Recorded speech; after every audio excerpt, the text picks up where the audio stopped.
അഞ്ചരക്കണ്ടി കറുപ്പത്തോട്ടം തരം മാറ്റി മുറിച്ചുവിറ്റ കേസിൽ കാന്തപുരം എ.പി. അബൂബക്കർ മുസ്ലിയാരുടെ പങ്ക് അന്വേഷിക്കാനാണ് തലശ്ശേരി വിജിലൻസ് ജഡ്ജി ഉത്തരവിട്ടിരിക്കുന്നത്.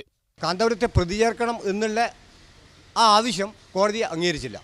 പക്ഷേ അദ്ദേഹത്തിൻ്റെ എന്താണ് ഇതിൻ്റെ പങ്ക് എന്നുള്ളതിനെക്കുറിച്ച് വ്യക്തമായ അന്വേഷണം നടത്തി നിയമപരമായ റിപ്പോർട്ട് കോടതിയിൽ ഹാജരാക്കണമെന്നുള്ളതാണ് ഇന്നത്തെ വിധി. കാന്തപുരം എ.പി. അബൂബക്കർ മുസ്ലിയാർ പഴയങ്ങാടി സ്വദേശി അബ്ദുൽ ജബ്ബാർ ഹാജിക്ക് നൽകിയ മുക്തിയാർ വഴിയാണ് തരം മാറ്റലും മുറിച്ചു വിൽപ്പനയും നടക്കുന്നത്. ഇത് കാന്തപുരത്തിന്റെ അറിവോടെയും സമ്മതത്തോടെയുമാണെന്നാണ് ഹർജിക്കാരന്റെ വാദം.